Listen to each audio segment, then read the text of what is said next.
আসসালামু আলাইকুম। সবাইকে পবিত্র মাহে রমজান মাসের শুভেচ্ছা, রমজানুল মোবারক।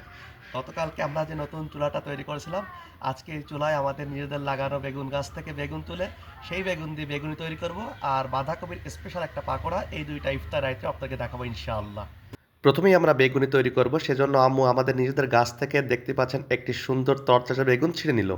এখন বেগুনি বানানোর জন্য বেগুনটাকে পিস পিস করে খুবই পাতলা পাতলা করে কেটে নিতে হবে। দেখতেই পাচ্ছেন আম্মু ঠিক যেভাবে কাটতেছে আপনারাও এভাবেই কাটবেন।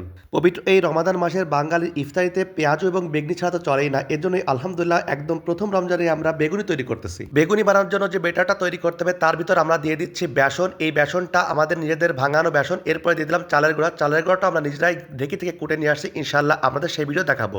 এরপরে একে একে লবণ, হলুদ, কালো জিরা এবং মরিচের গুঁড়াটা দিয়ে দিলাম। যে মরিচের গুঁড়া আপনারা দিতে দেখতেছেন এটা হচ্ছে আমরা নিজেরাই মরিচটা কিনে ভাঙিয়ে নিয়েছি।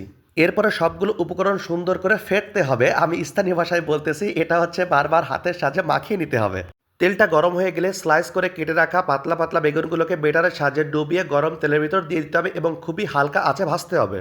পবিত্র রমাদান মাসে সারাদিন রোজা রাখার পরে খালি পেটে আপনারা যে খাবারগুলো খাবেন অবশ্যই চেষ্টা করবেন খাবারগুলো যেন একটু স্বাস্থ্যসম্মত হয়ে থাকে এবং অবশ্যই হোমমেড বা বাড়িতে তৈরি যেন হয়ে থাকে। আপনারা দেখতে পেলেন আমাদের এই বেগুনি তৈরির উপকরণগুলো। বেগুনটাও বাড়িতে, বেসনটা আমরা নিজেরাই বাড়িতে ভাঙিয়েছি, চালের গুঁড়োটাও আমরা ঢেকে থেকে কুটে আনছি এবং যে মরিচের গুঁড়া সেটা আমরা নিজেরাই ভাঙিয়ে নিয়েছি। অতএব প্রত্যেকটা উপকরণই বলতে গেলে আমাদের নিজেদের বাড়িতে তৈরি। তো আলহামদুলিল্লাহ আমাদের প্রথম আইটেমটি বেগুনি তৈরি হয়ে গেছে। এখন আমরা তৈরি করব বাঁধাকপির পাকোড়া। বাঁধাকপির এই মুচমুচে পাকোড়া তৈরি করার জন্য প্রথমে বাঁধাকপিটাকে আমরা প্রথমে কেটে নিলাম। এরপরে বাঁধাকপিটাকে কুচি কুচি করে কাটতে হবে, ঠিক যেমন আলু ভাজির জন্য আলুটাকে কুচি কুচি করে কাটা হয় ঠিক সেরকম ভাবে।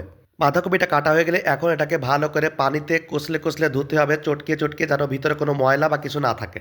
তারপর পানিটা ভালো করে ঝরিয়ে নিয়ে এরপর আমরা বেসন, চালের গুঁড়া এবং কালো জিরা, লবণ, হলুদ দিয়ে দিচ্ছি।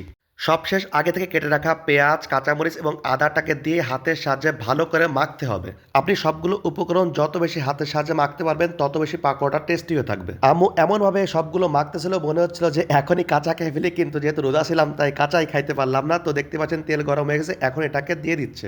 আমরা ঠিক যেভাবে ডালের বড়া তৈরি করি সেভাবে হাতের সাহায্যে ছোট ছোট করে তেলের উপরে দিয়ে দেওয়া হলো। এই ধরনের জিনিসগুলো সবসময় খুবই হালকা আছে ভাজতে হয়, কারণ জাল যদি বেশি দিয়ে ফেলেন চুলাতে তাহলে এগুলো পুড়ে যাবে। এক পিঠ ভাজা হয়ে গেলে আমরা অপর পিঠ উল্টিয়ে লাল লাল করে ভেজে নিলাম। তো তৈরি হয়ে গেল আমাদের মুচমুচে বাঁধাকপির পাকোড়া। পবিত্র মাহের আমাদের মাসের প্রথম দিন আমাদের আজকের এই দুইটা রেসিপি আপনাদের কাছে কেমন লাগলো অবশ্যই কমেন্টসের মধ্যে জানাবেন এবং কে কে এর আগে খাইছেন সেটাও জানাতে কিন্তু ভুলবেন না। সবাই ভালো থাকবেন। আসসালামু আলাইকুম।